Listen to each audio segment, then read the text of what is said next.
तो hi everyone, मैं हूं शिवम द्विवेदी और आप देख रहे हैं अपना पसंदीदा चैनल ज्ञानोदय के गुरुजी। आज के इस वीडियो में हम लोग बात करेंगे आपके विज्ञान के पहले चैप्टर के बारे में, जिसका नाम है रासायनिक अभिक्रियाएं एवं समीकरण। बच्चों, यही ऐसा चैप्टर था जो हमने आप लोगों को कुछ लास्ट की चीजें नहीं पढ़ाई थी, तो मैंने सोचा चलो भाई इस पूरे चैप्टर को एक बार बच्चों को शुरू से लेकर के आखिरी तक पढ़ा दिया जाता है, जिससे मेरे प्यारे बच्चों को हर छोटी छोटी चीज बहुत अच्छी तरीके से मिल जाएगी और वो इस चैप्टर को बहुत बेहतरीन तरीके से हमारे साथ में पूरा कर लेंगे। अब ये बात भी मैं बहुत अच्छे से जानता हूं कि आप लोगों में से बहुत सारे ऐसे बच्चे होंगे जो हो सकता है इस चैप्टर को पहली बार हमारे साथ में पढ़ रहे हो। आप बिल्कुल भी बेफिक्र रहिए, इस चैप्टर से आने वाली हर छोटी छोटी चीज, आपको हर छोटी रिएक्शन, चाहे वो अपचयन हो, चाहे ऑक्सीकरण हो, चाहे अपचायक पहचानना हो या संचारण किसे कहते हैं, या हमारे पेपर में क्वेश्चन कैसे आएगा, इन सारी चीजों के बारे में आज हम आपको चीजें छोटी छोटी जो भी है वो सारी सिखा देंगे। आज इस चैप्टर को यदि आप मेरे साथ में कवर कर लेते हो तो आपके बोर्ड एग्जाम में 7-8 नंबर बहुत आराम से पक्के हो जाएंगे। क्लास बहुत ज्यादा बड़ी नहीं होगी, क्लास छोटी ही होगी क्योंकि चैप्टर बहुत ज्यादा छोटा है, लेकिन पेपर के नजरिए से यदि बात करें तो चैप्टर बहुत ज्यादा इंपॉर्टेंट है। तो एक बार मुझे फटाफट से बता दो, क्या मेरे प्यारे बच्चों मेरी आवाज आ रही है और क्या आप लोग सुन पा रहे हो? Yes, good morning good morning good morning. चलें शुरू करें आज के प्यारे से चैप्टर को, शुरू करते हैं मेरे प्यारे बच्चों। अगर हम आप बच्चों बात करें तो इस चैप्टर का जो पहला टॉपिक है वो है रासायनिक अपक्रिया, फिर रासायनिक समीकरण, फिर संयोजन, वियोजन अपक्रिया। मैं एक एक करके सारी डिस्कस करूंगा। सबसे पहले बात करते हैं कि भैया ये बताओ कि रासायनिक अपक्रिया किसे कहते हैं? अंग्रेजी भाषा में इसे कहा जाता है केमिकल रिएक्शन। बहुत अच्छे से नोट करिएगा, अंग्रेजी भाषा में इसे कहते हैं केमिकल रिएक्शन। केमिकल रिएक्शंस क्या होती हैं इसके बारे में बात करते हैं, बहुत ध्यान से सुनना मेरे प्यारे बच्चों। जैसे एक छोटा सा एग्जांपल लेकर के आपको समझाते हैं। जैसे हमने आपसे कहा कि आपके पास क्या है, दूध है ना, और दूध में आपने क्या मिला दिया है, दूध में थोड़ा सा आपने नींबू मिला दिया है, और अब क्या प्राप्त हो गया आपको? अब आपको प्राप्त हो गया है दही, है ना। क्या प्राप्त हो गया आपको? दही प्राप्त हो गया। या मान लीजिए आपके पास कोयला है ना, और कोयले को आपने जला दिया है, कोयले को आपने उष्मा दे करके जला दिया है, और जलाने के बाद आपको क्या प्राप्त हुआ है? कोयले की राख प्राप्त हुई है। क्या प्राप्त हुई है? कोयले की राख प्राप्त हुई है। साथ साथ में आपको क्या मिला है? साथ साथ में कुछ आपको हीट मिली है, साथ में आपको कुछ उष्मा मिली है। इस बात से हमें यह पता चलता है कि रासायनिक अभिक्रिया एक ऐसी क्रिया होती है जिसके अंदर अगर हम कोई पदार्थ ले लें तो उससे हम दूसरा पदार्थ प्राप्त कर सकते हैं। अगर आप देखो तो परिभाषा यह बनकर के आ चुकी है कि वह अभिक्रिया जिसमें एक से अधिक नए पदार्थ बनते हैं उसे हम लोग क्या बोलते हैं? उसे हम लोग रासायनिक अभिक्रिया बोलते हैं। जैसे हम कोई भी अगर एक धातु ले लें, कोई भी एक मेटल ले लें, कोई एक धातु ले लें, और उस धातु को हम ऑक्सीजन के साथ मिलाकर के उसको जलाना शुरू कर दें तो वो धातु जल जाएगी, और जल करके क्या बनाएगी? हो सकता है कि वो धातु पूरी तरीके से समाप्त हो जाए, या हो सकता है कि कोई नया पदार्थ यहां पर बन जाए। आ रही मेरी बात समझ में? तो गुरुदेव वैसे हम समझ गए कि अगर हम मैग्नीशियम धातु को जलाते हैं तो हमें क्या प्राप्त होता है? मैग्नीशियम ऑक्साइड प्राप्त होता है। ठीक है, अब इसकी रिएक्शन वगैरह हम लोग बहुत अच्छी तरीके से आपको क्लियर करके देंगे। अगर हम छोटी सी बात करें तो रासायनिक अपक्रिया की अगर विशेषता के बारे में बात करें तो भैया आपसे बोर्ड के एग्जाम में एक एमसीक्यू बनेगा, इसीलिए जानबूझ करके मैंने रखा है कि बोर्ड के एग्जाम में एक एमसीक्यू बन करके आएगा और पूछा जाएगा रासायनिक अभिक्रिया में होता है। क्वेश्चन क्या बनेगा? क्वेश्चन बनेगा कि रासायनिक अभिक्रिया में होता है। अब रासायनिक अभिक्रिया में क्या होता होगा? रासायनिक अभिक्रिया में बच्चों एक नया पदार्थ बनता है। जैसे आपने देखा कि अगर दूध में नींबू मिलाते हैं तो दही बनता है, यानी रासायनिक अभिक्रिया में एक नया पदार्थ बनता है। उस नए पदार्थ को हम उत्पाद कहते हैं। अभी आगे हम आपको लिख करके देंगे। फिर उसके बाद बात करें, इसमें ऊर्जा का आदान प्रदान होता है। जैसे अगर हम ध्यान से देखें तो हमने जब कोयले को गर्म करना शुरू किया तो हमको इससे राख प्राप्त हुई और साथ में हमको उष्मा भी प्राप्त हुई, यानी कहीं ना कहीं यहां पर हमको हीट मिल रही है, कहीं ना कहीं हमको यहां पे एनर्जी मिल रही है। बोलो क्या यहां तक सारे बच्चों को समझ में आ गया बढ़िया तरीके से? मुझे तो नहीं लगता किसी को दिक्कत होगी। दूसरी चीज, रंग में परिवर्तन हो सकता है। जैसे आप अगर कोयले को देखोगे तो कोयला कैसा होता है? काला होता है। लेकिन अगर आप राख को देखोगे तो राख थोड़ा सा मटमैली जैसी होती है, मतलब कुछ सफेद जैसा कलर होता है, कुछ ग्रे जैसा कलर होता है, राइट। तो सर हमें देखने को मिलता है रंग में परिवर्तन। प्लस अब दूध की स्मेल कुछ और तरीके से होगी, और साथ में अगर दही की स्मेल की बात करें तो कुछ और तरीके से होगी। इसका ये बात ये बात हमें समझ में आ रही है कि भैया गंध में भी क्या होता है, परिवर्तन होता है, जो स्मेल होती है उसमें भी क्या होता है, चेंज होता है। ये बात सारे बच्चों को समझ में आ गई। दूसरी चीज अगर बात करें, सर अवक्षेप बनता है। गुरुदेव अवक्षेप क्या होता है, जरा इसके बारे में थोड़ा सा बता दो। चलिए मैं आपको समझाने की कोशिश करता हूं और आई होप आप मेरी बात को बहुत अच्छे से समझ पाओगे। जैसे मान लीजिए कि कोई रिएक्शन हुई, कोई अभिक्रिया हुई, बहुत ध्यान से समझना। मान लीजिए कि कोई अभिक्रिया हुई और अभिक्रिया होने के पश्चात नीचे जो है एक गाढ़ा गाढ़ा सा क्या बन गया है, पदार्थ बन गया है। इसी गाढ़े पदार्थ को, ये जो गाढ़ा पदार्थ आपको नीचे प्राप्त हुआ एक अभिक्रिया होने के बाद, उसी गाढ़े पदार्थ को हम क्या बोलते हैं, उसी गाढ़े पदार्थ को हम अवक्षेप या फिर प्रेसिपिटेट बोलते हैं। क्या बोलते हैं, अवक्षेप बोलते हैं या प्रेसिपिटेट बोलते हैं। समझ में आ रही बात? तो गुरुदेव अवक्षेप बन सकता है या हो सकता है कि गैस निकलती हो। ठीक, अब इस चीज का आपको बहुत ज्यादा ध्यान देना है कि अगर कोई भी पदार्थ, जैसे फॉर एग्जांपल हमने कहा राख, राख एक अवक्षेप के रूप में प्राप्त होती है, तो हम राख के बगल में ऐसे एक चिन्ह बना देंगे नीचे। ठीक, तो जो नीचे चिन्ह बना देंगे वो चिन्ह क्या बताएगा, वो चिन्ह बताएगा कि भैया बनने वाला पदार्थ अवक्षेप है। समझ में आ रही बात? अगर यही चिन्ह हम ऐसे बना दें तो ये चिन्ह आपको बताएगा कि बनने वाला जो पदार्थ है वो क्या है, वो एक गैस है। ठीक, तो आई होप मेरे प्यारे बच्चों को यहां तक सारी चीजें समझ में आ रही होंगी। क्या यहां तक सारे बच्चों को क्लियर हो गया? सर ये रिकॉर्डेड क्लास है, क्या कर लूं मैं ऐसा जिससे आपको ये रियलाइज हो जाए कि नहीं भाई ये लाइव क्लास है, पर मैं आपको ऐसे पढ़ा रहा हूं कि हाँ आपको जो बाद में भी बच्चा पढ़ेगा तो उसको लगेगा कि ये रिकॉर्डेड क्लास है ना, उसको ऐसा फील होगा। चलिए इस समय पर कितना समय हुआ है, अगर आप लाइव क्लास देख रहे हैं तो आपको बहुत अच्छे से पता है कि 10:00 होंगे। आपको स्क्रीन पे क्या दिख रहा है, 10:28 दिख रहा है बच्चों। 10:28 दिख गया, और अभी भी आपके फोन में भी अगर आप क्लास को लाइव देख रहे हो तो आपको 10:28 ही मिलेगा, राइट। तो इसलिए हम इस तरीके से पढ़ाते हैं कि आप लोगों को ऐसा फील होगा कि भाई हमारे सामने कोई मूवी चल रही है, हम आपसे ज्यादा बातचीत नहीं करते, क्योंकि हमारा उद्देश्य बच्चों क्या है, पढ़ाना। ठीक, चलो देखो अब हम बात करते हैं रासायनिक समीकरण के बारे में कि सर रासायनिक समीकरण क्या होता है। बहुत अच्छे से समझना। जैसे आप लोग जानते हो कि जब हम कोई दो पदार्थ लेते हैं, जैसे एक एग्जांपल लेकर के आपको समझाते हैं। जैसे मैंने एक उदाहरण लिया, ठीक, हमने एक पदार्थ लिया, कोई भी हमने एक पदार्थ लिया ए, और हमने मान लीजिए एक पदार्थ लिया बी। ध्यान से सुनिएगा, ठीक, एक दूसरा पदार्थ लिया जिसका नाम क्या हो गया, बी।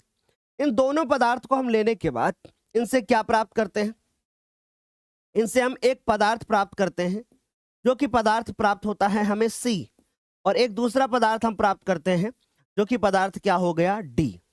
ठीक, ये बात सारे बच्चों को क्लियर हो गई।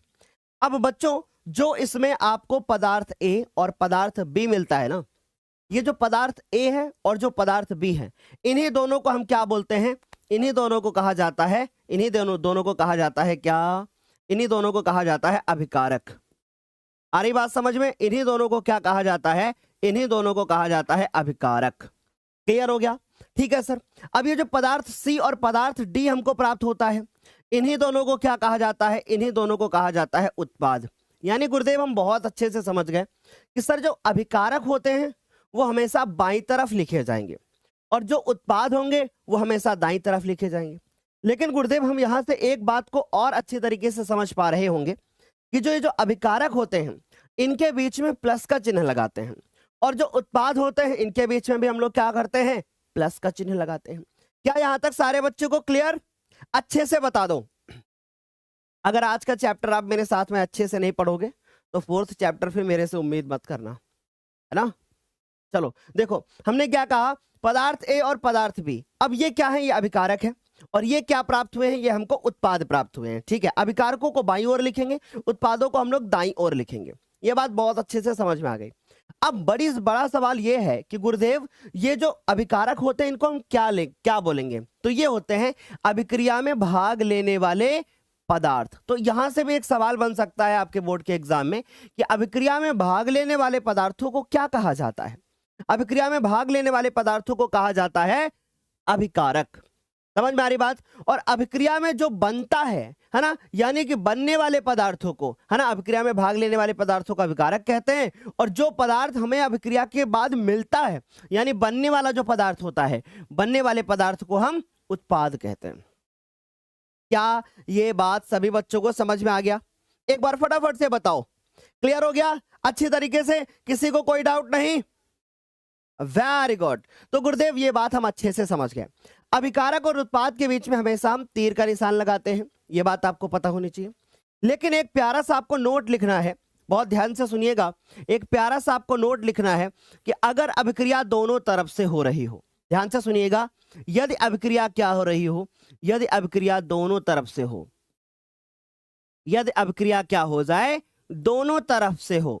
दोनों तरफ से हो मतलब ये बात नहीं समझे सर हम, ये बात सर हम नहीं समझे। मैं बताता हूं। जैसे कोई भी मान लीजिए हम एक उत्प्रेरक रखते हैं। उत्प्रेरक क्या होता है? जो अभिक्रिया में उत्पादों के बीच में क्रिया कराता है, ठीक। तो जो उत्प्रेरक होता है, अगर वो उत्प्रेरक हटा लो तो वापस से क्या बन जाए, ये कोई पदार्थ बन जाए। जैसे कि एग्जांपल लेते हैं, आपको समझाते हैं। हमने क्या किया, एक छोटा सा एग्जांपल लेकर के समझाते हैं कि हमारे पास एक बर्तन है, उस बर्तन में कोई पदार्थ है, हम इसमें दूसरा कोई पदार्थ मिला रहे हैं तो इससे हमें तीसरा पदार्थ मिल रहा है। लेकिन जैसे हम ये पदार्थ हटा रहे हैं वापस से वो पदार्थ बन जा रहे हैं। ऐसी अभिक्रिया को हम बोलते हैं उत्क्रमणीय अभिक्रिया, यानी एक अभिक्रिया दो तरफ से हो रही हो। यदि अभिक्रिया दोनों तरफ से हो, यदि अभिक्रिया दोनों तरफ से हो तो उसे क्या बोलते हैं? तो उसे क्या कहा जाता है? तो उसे उत्क्रमणीय अभिक्रिया कहा जाता है। तो उसे उत्क्रमणीय अभिक्रिया कहा जाता है, ठीक है। उसे क्या कहा जाता है? उत्क्रमणीय अभिक्रिया कहा जाता है। और इसके लिए हम लोग ये तीर का निशान नहीं लगाते हैं, इसके लिए हम लोग डबल तीर का ऐसे निशान लगाते हैं, है ना। हम लोग इसको डबल तीर का निशान लगा करके क्या करते हैं, प्रेजेंट करते हैं। जैसे ये तीर का निशान ना लगा करके हम ऐसे तीर का निशान लगा देंगे, समझ गए। और इसमें इस तरीके से नहीं लगाएंगे कि ऐसे लगा दो, ये गलत तरीका होगा, ठीक। तो गुरुदेव हम ये बातों को बढ़िया तरीके से समझ गए और हमें बढ़िया तरीके से समझ में ये चीजें आ गई हैं। चलिए अब हम आगे बात करते हैं। अब हम बात करते हैं किसकी? अब हम बात करते हैं संयोजन अभिक्रिया की, जो कि हमारे बोर्ड के एग्जाम में पूछी जाती है। अब ध्यान से सुनिएगा, एक एक चीज बहुत अच्छे से समझिएगा, तभी आपको आखिरी में समझ में आएगा कि अपचायक क्या होता है, अक्सीकारक क्या होता है, कैसे हम इसको लिखेंगे, सब चीजें हम आपको बताएंगे, ठीक है। आ रही मेरी बात समझे? चलो देखो, अब हम बात करते हैं संयोजन अभिक्रिया की। गुरुदेव संयोजन अभिक्रिया क्या होती है? ध्यान से समझना।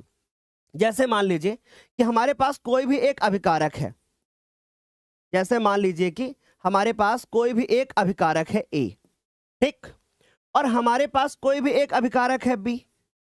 हमारे पास बच्चों दो अभिकारक हैं, हमारे पास कोई भी एक अभिकारक है ए और एक अभिकारक है हमारे पास बी। अभिकारक क्या होते हैं? जो रासायनिक अभिक्रिया में भाग लेते हैं। अब दो अभिकारक हमने ले लिए, एक ए है और दूसरा बी है। इन दोनों से हमें क्या प्राप्त होता है? इन दोनों से हमें प्राप्त होता है एक उत्पाद। इन दोनों से हमें क्या प्राप्त होता है? एक उत्पाद प्राप्त होता है, जो कि क्या है? सी है। अब इसको ऐसे लिख लो या आप इसको ऐसे लिख सकते हो। इसको एक लिखने का दूसरा तरीका है कि आप ऐसे लिख सकते हो कि ए फिर प्लस फिर बी और फिर एरो बना करके क्या लिख दिया? सी। यानी गुरुदेव हम बहुत अच्छे से समझ पा रहे होंगे, हम बहुत अच्छे से समझ पा रहे होंगे कि ये ए क्या है? ये एक अभिकारक है। सर ये बी क्या है? बी भी क्या है? एक अभिकारक है। सर सी क्या है? सर सी क्या है? सर सी हमारे पास एक उत्पाद है। तो गुरुदेव ये बात हम अच्छे से समझ गए कि सर जो अभिकारक और उत्पाद होते हैं ये क्या होते हैं? ये किसी अभिक्रिया में हमें उत्पाद प्राप्त होंगे और अभिकारक से हम रिएक्शन कराएंगे। क्या यहां तक सारे बच्चों को क्लियर, अच्छे से समझ में आ गया? वेरी गुड मॉर्निंग बेटा। चलो क्लियर यहां तक। अब देखो हम इसका क्या करते हैं, एक उदाहरण लिखते हैं। हम इसका एक उदाहरण लिखते हैं और इसका एक उदाहरण लिख करके हम चीजों को समझाते हैं। जैसे अगर हम देखें तो सर ये क्या है? मैग्नीशियम है, Mg। ये मैग्नीशियम क्या होता है? एक प्रकार की धातु होती है। अगर इस मैग्नीशियम की हम ऑक्सीजन से रिएक्शन करा दें तो गुरुदेव ये जो मैग्नीशियम है, गुरुदेव जो ये मैग्नीशियम है, मैग्नीशियम धातु है, ये ऑक्सीजन की उपस्थिति में, ये क्या है ऑक्सीजन, ऑक्सीजन से रिएक्शन करके क्या बनाता है, मैग्नीशियम ऑक्साइड बनाता है। अब मैं जानता हूं कि बहुत सारे बच्चे सोच रहे होंगे कि सर यहाँ 2 क्यों नहीं लगा, है ना, बड़ा सवाल है। चलो इसको समझते हैं। जैसे मैग्नीशियम है Mg, अब बच्चों इसके ऊपर क्या होता है, +2 का चार्ज, और ऑक्सीजन के ऊपर -2 का चार्ज। अगर इन दोनों को मिला दिया जाए तो क्या बनेगा, तो बनेगा MgO। क्या बनेगा, MgO।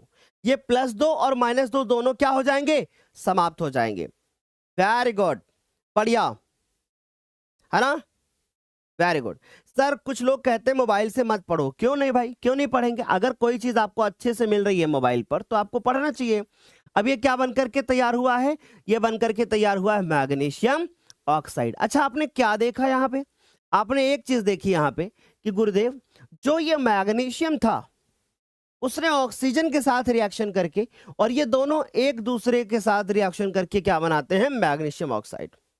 यहाँ पे 2 अभिकारक हैं और आपको एक उत्पाद मिल रहा है। यानी गुरुदेव जब 2 या 2 से अधिक पदार्थ संयोग करके एकल उत्पाद का निर्माण करते हैं तो ऐसी अपक्रिया को हम संयोजन अपक्रिया बोलते हैं। ये तो हो गया आपका उदाहरण नंबर 1। सर एक और उदाहरण बता दो।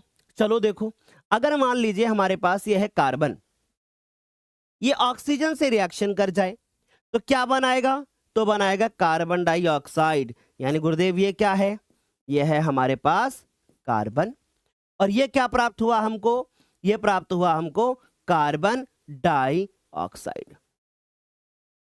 ये क्या प्राप्त हुआ हमको, ये प्राप्त हुआ कार्बन डाइऑक्साइड। क्या यहां तक चीजें बेहतर तरीके से समझ में आ रही है? Very good, very good. ठीक, चलूं मैं आगे, चलिए आगे देखो। अब हमारे पास आता है एक दूसरी अपक्रिया जिसका नाम है अपघटन अपक्रिया, वियोजन अपक्रिया के नाम से भी हम इसको बोल सकते हैं, और ये डीकंपोजिशन रिएक्शन इसको अंग्रेजी भाषा में बोलते हैं। ये क्या होती है, देखो जरा ध्यान से। अगर मान लीजिए हमारे पास कोई भी एक अभिकारक है, और इस एक अभिकारक से, या मान लीजिए हमारे पास एक अभिकारक है और इस एक अभिकारक ने टूट करके हमें 2 उत्पाद दे दिए, है ना।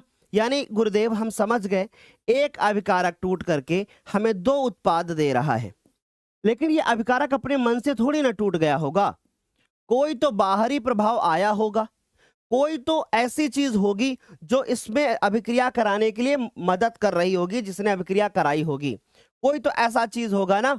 तो चलिए वो कौन है, जरा ध्यान से देखो। और ये बोर्ड के एग्जाम के लिए बहुत ज्यादा क्या है, इंपॉर्टेंट भी है, इस बात का भी ध्यान रखिएगा। ये बोर्ड एग्जाम के लिए बहुत ज्यादा इंपॉर्टेंट है, मैं बार बार आपको बोल रहा हूं। कोई ना कोई क्या आया होगा, कोई ना कोई बाहरी प्रभाव आया होगा। क्या आया होगा, कोई ना कोई बाहरी प्रभाव आया होगा। बाहरी प्रभाव का मतलब जैसे कोई रिएक्शन कराने के लिए आया होगा। ठीक, जैसे एक एग्जाम्पल लेकर के आपको समझाते हैं, बहुत आराम से समझाते हैं।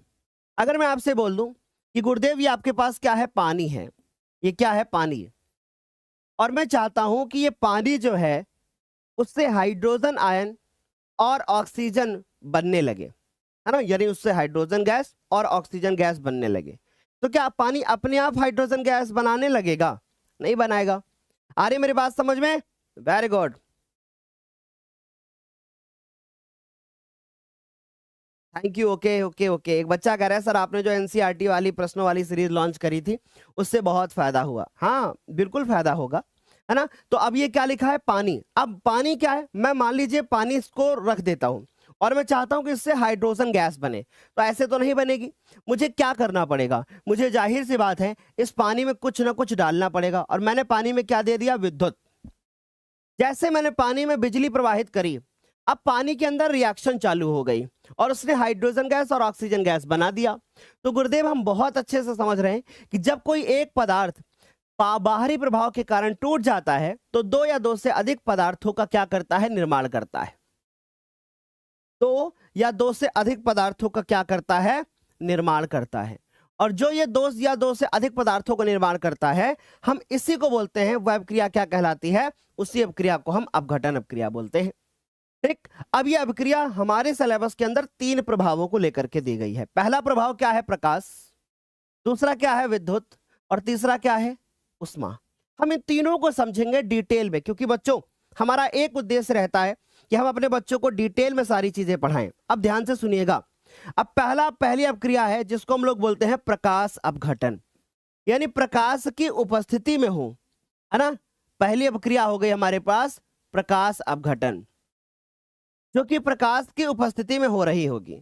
ठीक, समझ गए। प्रकाश अपघटन किसकी उपस्थिति में हो रही होगी? प्रकाश की उपस्थिति में। देखो जरा ध्यान से, जब जब अपघटन कैसे हो? जब अपघटन प्रकाश की उपस्थिति में हो, है ना। जब अपघटन सूर्य के प्रकाश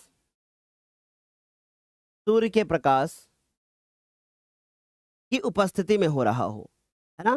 सूर्य के प्रकाश की उपस्थिति में हो रहा हो, है ना। बढ़िया से समझ में आ गया। जैसे कि एग्जांपल लेकर के आपको समझाते हैं। जैसे मान लीजिए कि ये हमारे पास क्या है? Ag, इसको हम क्या बोलते हैं? चांदी बोलते हैं। अगर मैं इसके बगल में क्लोरीन लगा दूं तो क्या बन जाएगा? AgCl। इसका नाम क्या हो जाएगा? इसका नाम होगा सिल्वर क्लोराइड। अब यहां से एक सवाल बनता है बोर्ड के एग्जाम में, इसलिए मैं आपसे बोलूंगा कृपया हमारी बात को ध्यान से सुनिएगा, अन्यथा पेपर में गलत करके आओगे।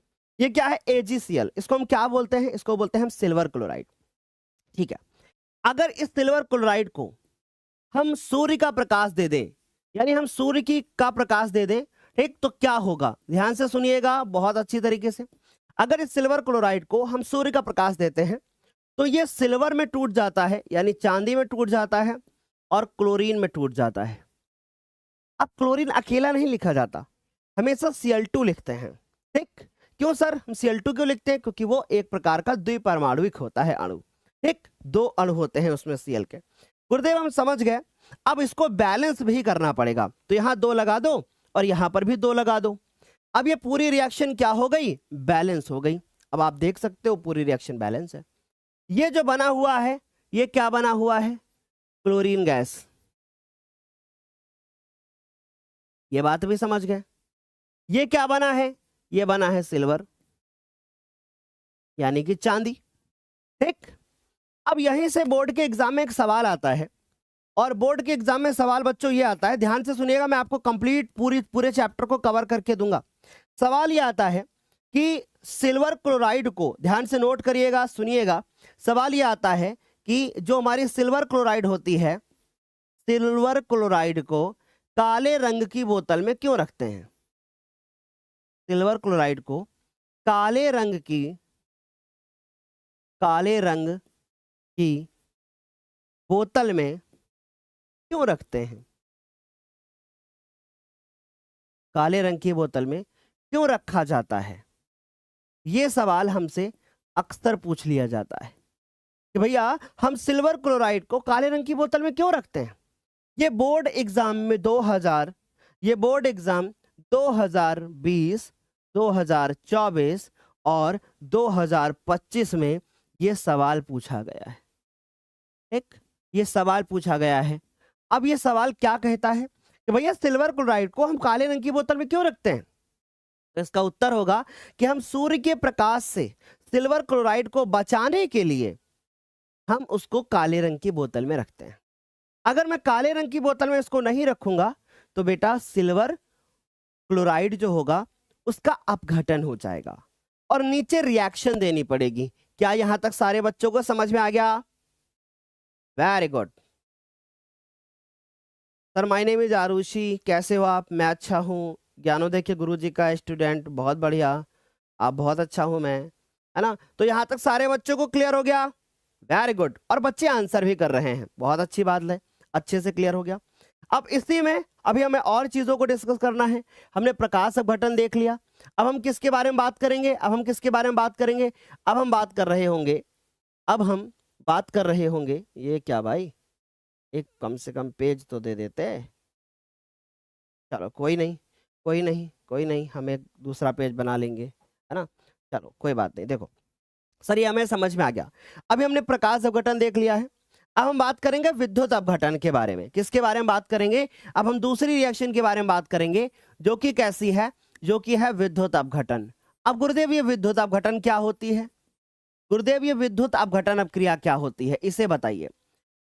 इसमें क्या होता होगा कि विद्युत की उपस्थिति में रिएक्शन होती होगी। जैसे कि एग्जांपल लेकर के हम समझते हैं। अब जो बच्चे बोल रहे थे सर लाइव क्लास नहीं है, रिकॉर्डेड है, टाइम देख लो उधर, ठीक, देखो जरा ध्यान से। ये क्या है हमारे पास, H2O, यानी कि इसे हम क्या बोलते हैं, पानी।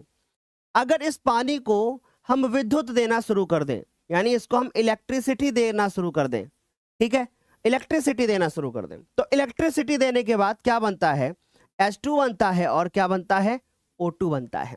H2 का मतलब क्या होता है, H2 को हम क्या बोलते हैं, H2 को बोलते हैं हम हाइड्रोजन गैस। यानी अब हम समझ गए कि ये अभिक्रिया किसकी उपस्थिति में हो रही होगी, जल की उपस्थिति में हो रही होगी, है ना। तो हमने क्या कहा कि भैया जब अभिक्रिया, जल नहीं सॉरी, विद्युत की उपस्थिति में, जब अभिक्रिया विद्युत, बाहरी प्रभाव विद्युत, जैसे इसमें लिखा था जब अपघटन, तो वैसे लिख लो कि जब अपघटन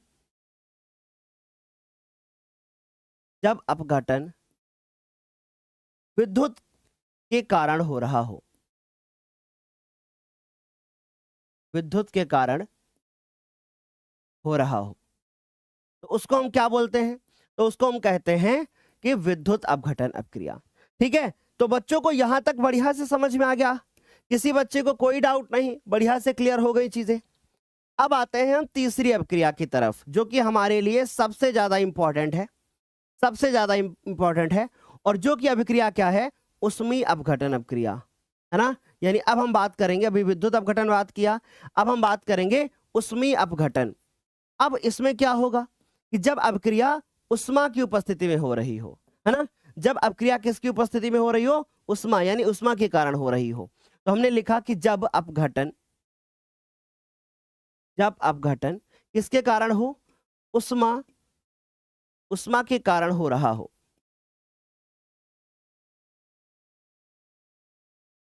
अपघटन किसके कारण हो रहा हो, उष्मा के कारण हो रहा हो। जैसे एग्जाम्पल लेकर के बताओ गुरुदेव, जैसे मान लीजिए आज CaCO3, आज शाम को आशुतोष सर आप लोगों के लिए इंग्लिश के क्वेश्चंस पेपर के सॉल्यूशन को लेकर के आ रहे हैं, तो आज शाम को आना मत भूलिएगा, ठीक है। तो ये क्या है, कैल्शियम कार्बोनेट। अगर कैल्शियम कार्बोनेट के बारे में बात करें, तो कैल्शियम कार्बोनेट में जब हम उष्मा देते हैं, यानी जब हम हीट देते हैं, तो क्या होता है, वो कैल्शियम और कैल्शियम ऑक्साइड और उसके बाद कार्बन डाइऑक्साइड में बदल जाता है। गुरुदेव हम इस बात को बहुत अच्छे से समझ गए कि ये क्या है, यह है कैल्शियम ऑक्साइड। ये क्या प्राप्त हो गया, यह हमको प्राप्त हो गया कैल्शियम ऑक्साइड, और उसके बारे में तो आप बहुत अच्छे से जानते हो, कार्बन डाइऑक्साइड। ये क्या है, यह है कैल्शियम कार्बोनेट। तो बोर्ड के एग्जाम में ऐसा भी सवाल बन सकता है कि कैल्शियम कार्बोनेट को जब उष्मा दी जाती है तो हमें क्या प्राप्त होता है। क्या ये बात सारे बच्चों को समझ में आ गई? क्या आप समझ गए कि भैया अपघटन अपक्रिया किसे कहते हैं? एक बार फटाफट से बता दो, क्या यहां तक सारे बच्चों को क्लियर? Very good.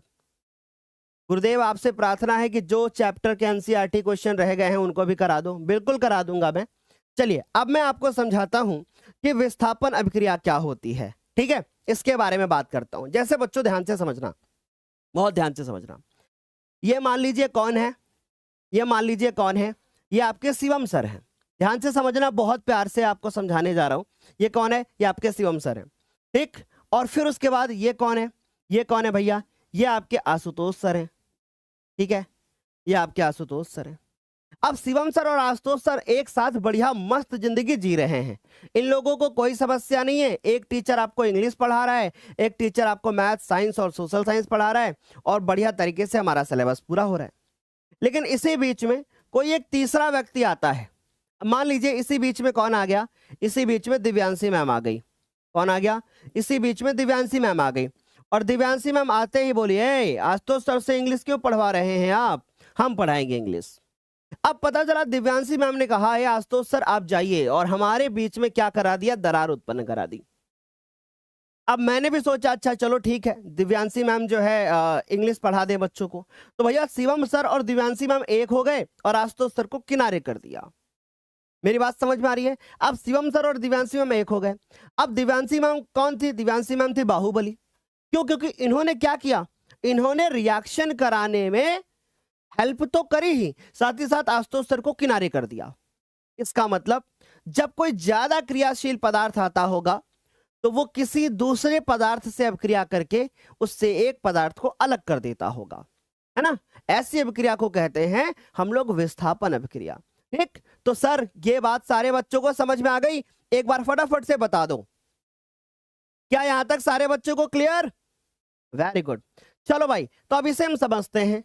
हाँ बिल्कुल, आज इकोनॉमिक्स के नोट्स अपलोड हो जाएंगे अंतिम बैच में। आज इकोनॉमिक्स के नोट्स अपलोड हो जाएंगे शाम तक। देखो, तो कह रहे हैं कि विस्थापन अभिक्रिया के बारे में बात करते हैं। जब अधिक अभिक्रियाशील कोई तत्व किसी कम क्रियाशील तत्व को उसके यौगिक से अलग कर दे। जैसे एग्जांपल बताओ सर, ये मान लीजिए ये ए है, ठीक, और ये क्या है, ज्यादा क्रियाशील है।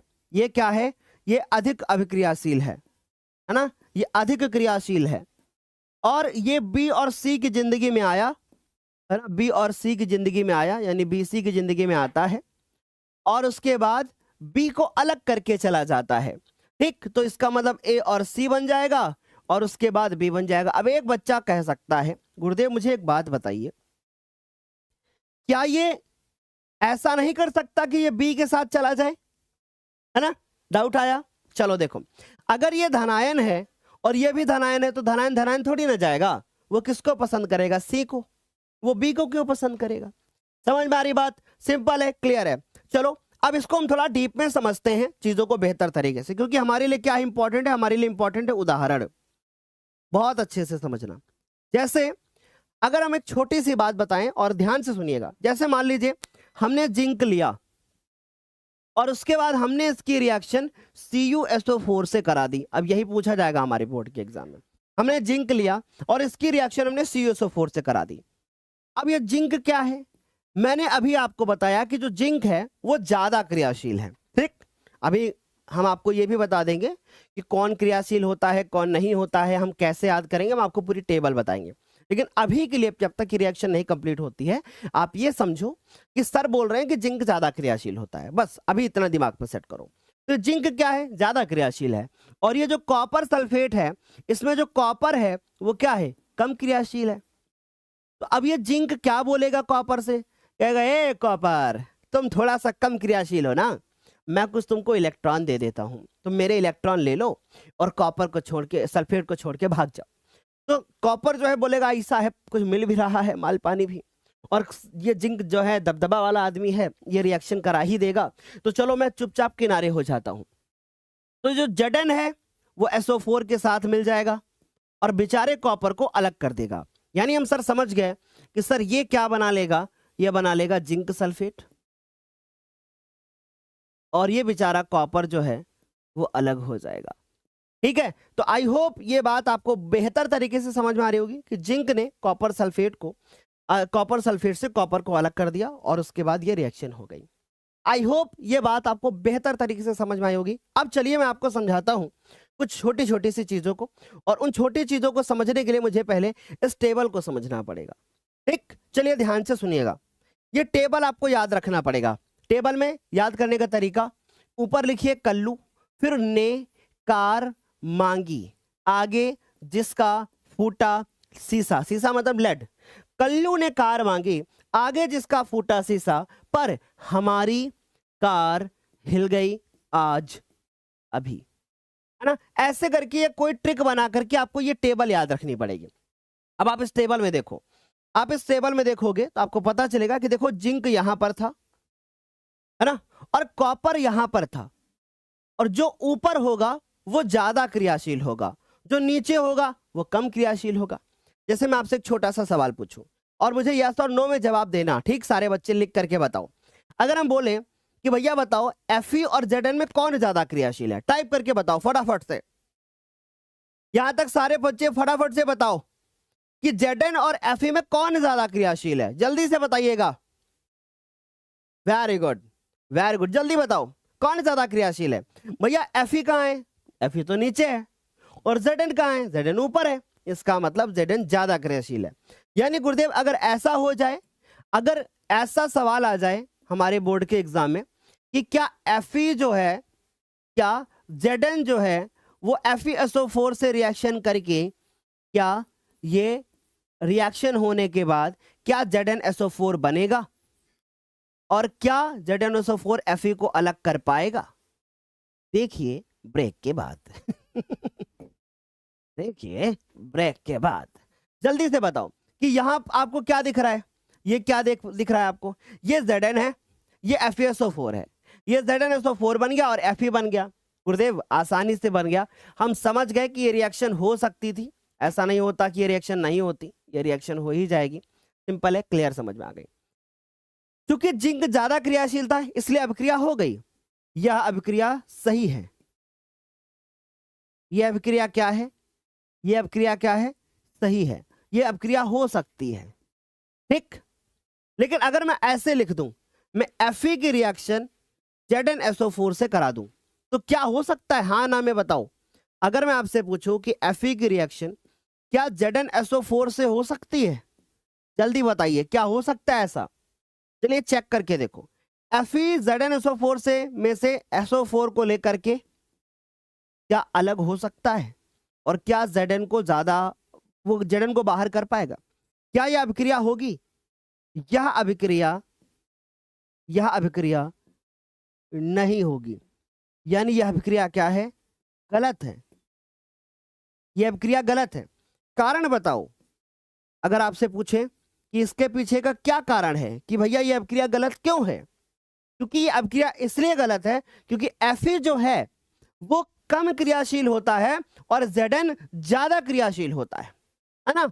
और Zn ज्यादा क्रियाशील होने के कारण Fe उससे रिएक्शन नहीं कर पाएगा, और जब रिएक्शन नहीं हो पाएगी, अभिक्रिया नहीं हो पाएगी, तो अभिक्रिया क्या है? गलत है। और ऐसा ही सवाल हमारे बोर्ड के एग्जाम में आता है और फिर उसके बाद हम लोग उसको गलत करके आ जाते हैं। हम उसको गलत करके इसलिए आते हैं क्योंकि हमें कॉन्सेप्ट नहीं पता होता है। हम लोग बस रट्टा मार लेते हैं, सही कह रहा हूं ना मैं, और उसके बाद चैप्टर तैयार कर लेते हैं। हम कॉन्सेप्ट पढ़ते ही नहीं, या हम ऐसे पढ़ते हैं यूट्यूब के ऊपर कि जो हमें हंसाए, जो हमें मोटिवेट करता रहे, है ना। बस तुमको मोटिवेशन मिलता रहे, पढ़ाई मिले चाहे ना मिले, है ना। आ रही मेरी बात समझ में? टीचर तुमसे बात करता रहे और बस। बहुत सारे ऐसे बच्चे होते हैं, तुम अपने दिल पे मत लेना।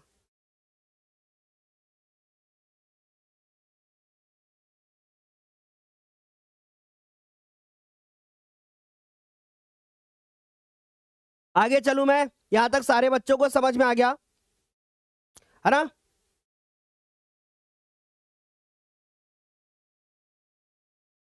सर मैं अपने क्लास में अपना रोला नहीं दिखा पाता हूं क्योंकि कोई क्वेश्चन अगर हमारे सर पूछते हैं तो सारे बच्चों को पता होता है। कारण यह है कि वो सब ज्ञानोदय से पढ़ते हैं। मेरे क्लास में सब टॉपर बन गए हैं। Thank you so much sir. आंसू कश्यप कह रहे हैं। चलो बढ़िया है, अच्छी बात है भाई।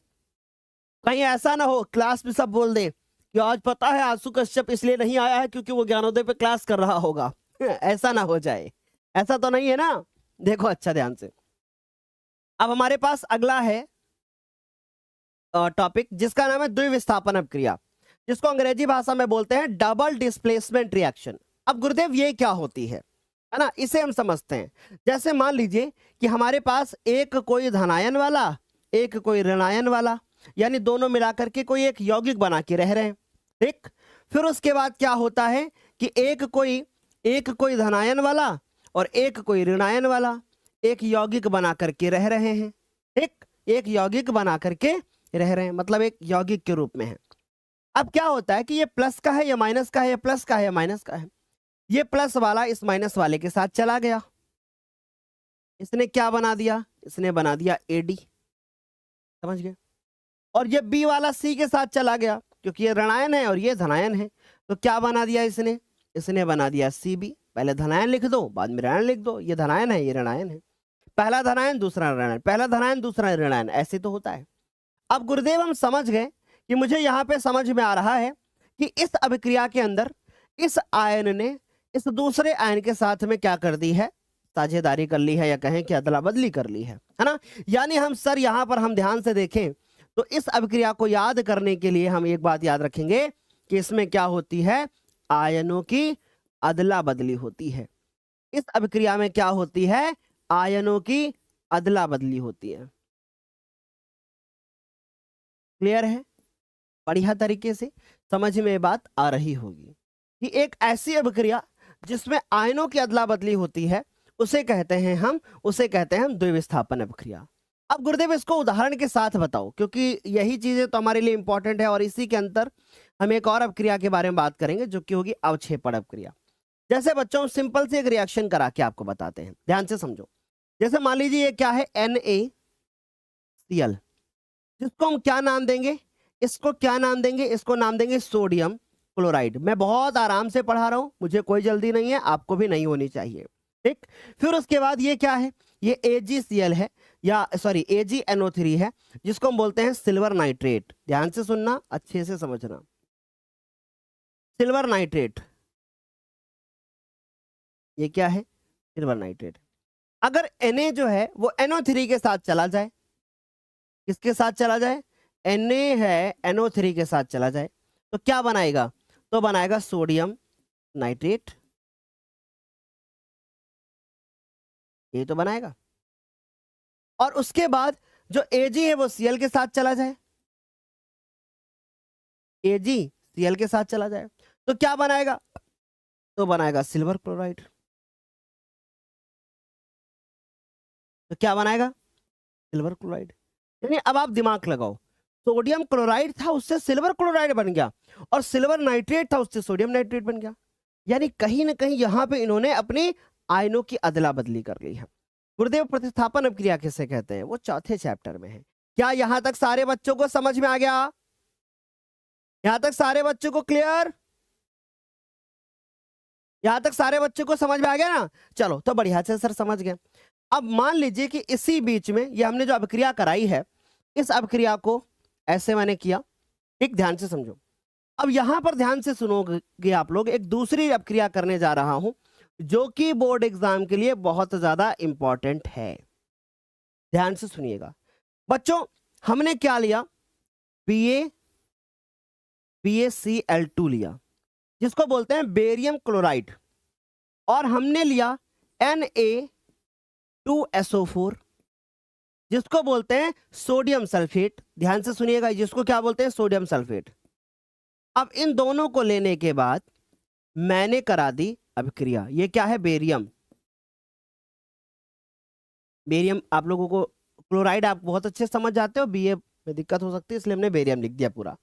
अब ये रिएक्शन होती है, रिएक्शन होने के बाद Ba तो चला जाता है SO4 के साथ, यानी ये क्या बनता है, BaSO4 बनता है, और जो सोडियम होता है वो क्लोरीन के साथ आता है, तो इसका मतलब क्या बनेगा, NaCl बनेगा।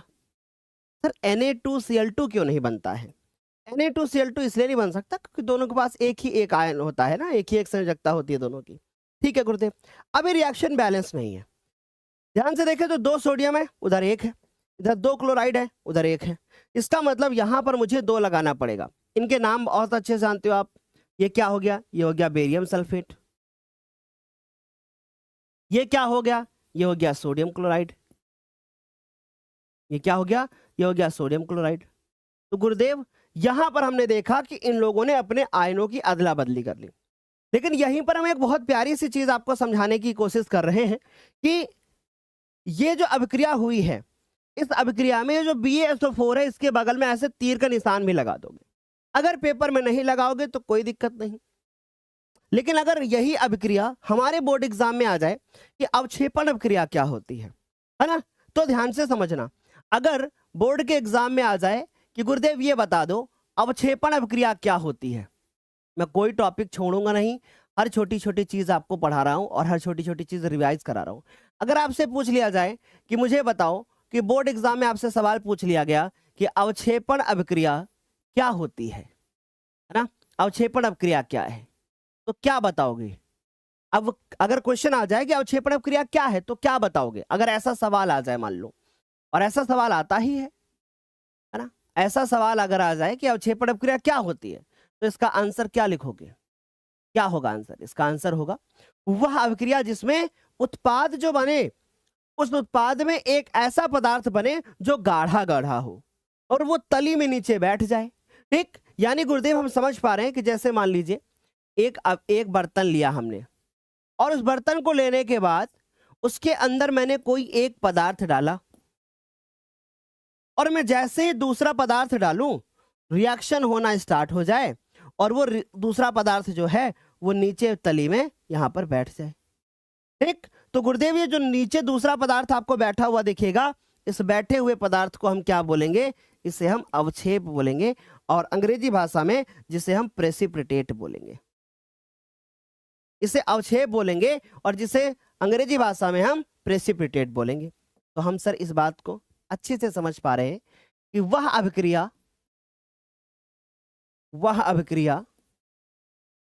जिसमें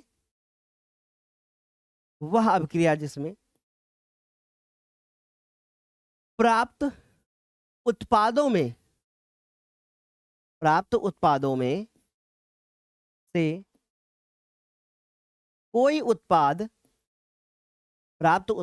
से कोई जो उत्पाद हो गाढ़े पदार्थ जैसा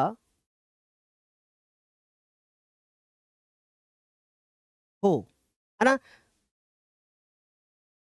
वह अभिक्रिया जिसमें प्राप्त उत्पादों में से कोई उत्पाद गाढ़े पदार्थ जैसा हो,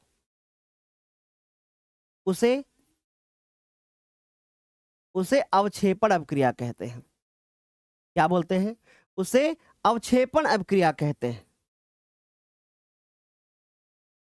उसे अवक्षेपण अभिक्रिया कहा जाता है। ठीक, ये बात सारे बच्चों को समझ में आ गई। और जो हमको प्राप्त उत्पाद होता है ना, जो गाढ़े कलर का हमको गाढ़े जैसा हमको प्राप्त हुआ है, यह जो गाढ़ा पदार्थ प्राप्त होता है, ये जो गाढ़ा पदार्थ मिलता है उसे हम क्या बोलते हैं? उसे हम अवक्षेप कहते हैं। यह गाढ़ा पदार्थ क्या कहलाता है? अवक्षेप कहलाता है। इसे हम क्या बोलते हैं? अवक्षेप क्या बोलते हैं। ठीक, और हमेशा हम इसको तीर का निशान लगा करके रखते हैं। अब मान लीजिए इसी में आपको उदाहरण लिखना पड़े, तो आप क्या करोगे? जो पिछला उदाहरण हमने आपको बताया है, जो इसके पहले हमने आपको बताया है, पिछला उदाहरण जो हमने आपको दूसरा वाला बताया है, यही वाला उदाहरण आपको यहां पर लिखना होगा। ठीक है, क्या यहां तक सारे बच्चों को समझ में आ गया? यहां तक सारे बच्चों को समझ में आ गया? सर हमारा साइंस का कोर्स पीछे है और मैं आपकी रोज रिकॉर्डेड वीडियो देखकर पूरा कर रहा हूं। सर मेरा कोर्स पूरा करवा दो। तो बेटा मैंने तो पूरा करा रखा है ना, जो चैप्टर्स नहीं पढ़ा है वो मैं पढ़ा दूंगा। देखो फिजिक्स मैंने पूरी पढ़ा दी है ना, बायोलॉजी मैंने पूरी पढ़ा दी, केमिस्ट्री में एक चैप्टर बचा है, बस पूरी साइंस में हमने पढ़ा दी है, सिर्फ एक चैप्टर बचा हुआ है। ऐसा कोई चैप्टर ही नहीं जो हमने ना पढ़ाया हो आपको, है ना? यहां तक सारे बच्चों को समझ में आ गया? मुझे तो नहीं लगता किसी बच्चे को कोई डाउट होगा। तो सर पिछला उदाहरण हमको यहाँ पे लिख देना है। अब हमारे पास दो अभिक्रियाएं आती हैं, एक अभिक्रिया होती है उष्माक्षेपी और दूसरा होती है उष्माशोषी। सर ये कैसी अभिक्रियाएं होती हैं? जैसे हम लोगों ने शुरू में इस चीज को पढ़ा था कि जब कोई भी अभिक्रिया होती है तो उसके साथ हमें उष्मा मिलती है या फिर उष्मा हमको देनी पड़ती है। जैसे एक छोटा सा एग्जाम्पल लेते हैं। अभी आपकी दिव्यांशी मैम आई थी और आ करके इस कप में हमें चाय दे गई थी। अब जब उन्होंने चाय बनाया होगा तो कैसे बनाया होगा? मैंने थोड़ा सा दूध लिया होगा, पानी लिया होगा, चाय पत्ती ली होगी, अदरक ली होगी, चीनी ली होगी और डाल करके एक बर्तन में नीचे से आग लगाई होगी, अर्थात गैस को जलाया होगा, तभी तो चाय बनी होगी। अगर दिव्यांशी मैम ये सोचती कि चलो भाई मैंने सब कुछ मिला के तो रख दिया है, अब थोड़ी देर बाद चाय बन जाएगी, अगर वो नीचे से फ्लेम यानी कि नीचे से आग नहीं देती तो क्या अपने आप चाय बन जाती? नहीं ना। इसका मतलब है कि कहीं ना कहीं उष्मा देनी पड़ रही है। समझ गए? अब मार्केट से आप चूना खरीद के लाते हो, जब चूने को आप पानी में डालते हो तो पानी में डालने के बाद उससे उसके बर्तन को जब आप छुओगे तो क्या पता चलेगा? वो बहुत गर्म होता है।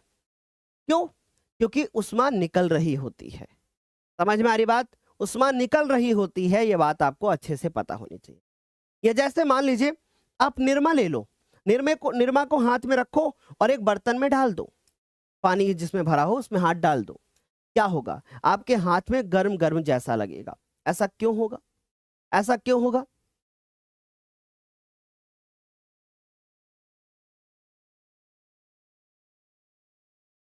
सर आपने अंतिम बैच में ये वाला रिवीजन नहीं कराया। बेटा मैंने क्वेश्चन आंसर कराए हैं, है ना? और मैं आप लोगों को बता दूं कि इस बार अप्रैल से लेकर के अब तक मैं चौथी बार पढ़ा रहा हूं। और यदि आपने कोई इसको छोटा है ना तो आपकी गलती है, मेरी नहीं। चौथी नहीं, 5वीं बार में पढ़ा रहा हूं, सुनो ध्यान से। मैंने इस चैप्टर को इसी तरीके से 2 बार पढ़ाया जिस तरीके से आज पढ़ा रहा हूं। ठीक, एक बार मैंने एनसीईआरटी के क्वेश्चन कराए, ये कितनी बार हो गया, 2 बार इधर हो गया, 1 बार इधर हो गया। ठीक, एक बार मैंने पूरा चैप्टर शक्ति बैच में पढ़ाया, ध्यान से सुनते जाओ, एक बार यही चैप्टर पूरा शक्ति बैच में पढ़ाया। ठीक, यही चैप्टर एक बार अंतिम बैच में पढ़ाया, अंतिम बैच में एक बार पढ़ाया। कितनी बार हो गया, काउंट करो जरा, 5 बार। तो बेटा अब आप बताओ, जब एक चैप्टर को हम आपको 5 बार पढ़ा चुके हैं इस पूरे साल में, और आपने अगर नहीं पढ़ा है तो इसमें किसकी गलती है, हमारी या आपकी, है ना? आप बताओ मुझे, अगर एक बार भी आपने मेरे से चैप्टर नहीं पढ़ा तो इसमें गलती किसकी है, आपकी है ना? मैं तो पूरा प्रयास कर रहा हूं कि आपको हर चीज पढ़ाऊं। आपको एनसीईआरटी क्वेश्चन भी जरूरी है आपके लिए, है ना? क्योंकि अगर आप केवल चैप्टर को पढ़ लोगे और आप क्वेश्चन आंसर नहीं करोगे तो आप बहुत अच्छा नहीं कर सकते हो। इसीलिए मैं क्वेश्चन आंसर भी करा रहा हूं अंतिम बैच के अंदर, है ना? तो भाई आप ये देखो कि आपको क्या कराया जा रहा है और आपके लिए कितना जरूरी है ना? हाँ सर, मैंने आपसे 4 बार पढ़ा है, बिल्कुल नहीं। ये जो बच्चे आते हैं ना बीच में बोल देते हैं सर आपने ये नहीं कराया, आपने वो नहीं कराया, इनको मैं बता रहा हूं। चलो भाई अब देखो जरा ध्यान से, मैं हर एक चैप्टर को 2-2, 3-3, 4-4 बार पढ़ा चुका हूं, है ना? देखो अब हमारे पास क्या है, ये है ऊष्माक्षेपी अपक्रिया। सर ऊष्माक्षेपी अपक्रिया क्या होती है, इसके बारे में बात करो। ऊष्माक्षेपी अपक्रिया, सर ऊष्माक्षेपी अपक्रिया यानी कि वह अपक्रिया जिसमें उत्पाद तो बने लेकिन इसमें साथ साथ में ऊष्मा भी निकले। क्या हो जाए, ऊष्मा भी निकले, ऊष्मा निकलती हो जिसमें, और जो ऊष्मा की मात्रा हो उसको हम प्लस चिन्ह के साथ में लिख दे दाईं ओर। कैसे प्लस चिन्ह के साथ, चलिए मैं इसको समझाता हूं, क्योंकि इंपॉर्टेंट क्या है हमारे लिए, इंपॉर्टेंट है उदाहरण। ध्यान से समझो, जैसे मान लीजिए हमने लिया कार्बन। ठीक, अब ध्यान से सुनिएगा, मैं क्या ले रहा हूं, कार्बन ले रहा हूं, और कार्बन को का मैं क्या करा रहा हूं, दहन करा रहा हूं, है ना? देखो कार्बन का दहन कराने पर क्या होगा, कार्बन का दहन कराने पर क्या होगा, ऊष्मा निकलेगी। कार्बन का दहन कराने पे क्या होगा, ऊष्मा निकलती है। कार्बन का दहन कराने पर क्या होता है, ऊष्मा निकलती है। तो भैया ये कार्बन है और ये ऑक्सीजन है, तो कार्बन और ऑक्सीजन रिएक्शन करके क्या बनाता है, कार्बन डाइऑक्साइड बनाता है। साथ में इसके साथ कुछ ऊष्मा भी निकलती है, कुछ ऊर्जा भी निकलती है। क्या मुझे बताओ, क्या ऊष्मा जो ऊर्जा निकलती है, अब एक बच्चा कह रहा है सर 5 नहीं आप 6 बार पढ़ा चुके हो। हाँ आपने 30 मिनट का एक रिवीजन भी कराया, ओ माय गॉड मैं तो भूल ही गया था, एक 30 मिनट का रिवीजन भी कराया, 6 बार पढ़ा चुका हूं। तो कार्बन प्लस ऑक्सीजन मिलकर के कार्बन डाइऑक्साइड, और क्या बनता है, इससे बनती है, निकलती है ऊर्जा यानी ऊष्मा। कितनी निकलती है, अगर आप याद कर सको तो बहुत अच्छी बात है। इससे निकलती है 94 किलो कैलोरी, 94 किलो कैलोरी इससे क्या निकलती है, ऊर्जा निकलती है, या कहें कि ऊष्मा निकलती है। गुरुदेव किलो कैलोरी क्या होता है, किलो कैलोरी में जो कैलोरी लिखा है वो एक मात्रक होता है, किसका, ऊष्मा का मात्रक होता है। ठीक है, समझ में आ रही बात? उसके आगे किलो लगाने का मतलब है कि ये 94,000 लिखा हुआ है, ठीक, जिसको मैंने 1000 हटाने के लिए किलो शब्द का प्रयोग कर दिया है। क्या यहां तक सारे बच्चों को क्लियर हो गया, अच्छे से समझ में आ गया? तो गुरुदेव कार्बन का दहन कराने पर ऊष्मा निकलती है, क्लियर हो गया है। अब इधर आ जाओ, इसका उदाहरण देखो जरा ध्यान से। ठीक है, अब हमें इसका उदाहरण करना है, देखो इसको ध्यान से समझो। अब ये क्या होता है, इस अपक्रिया को समझते हैं।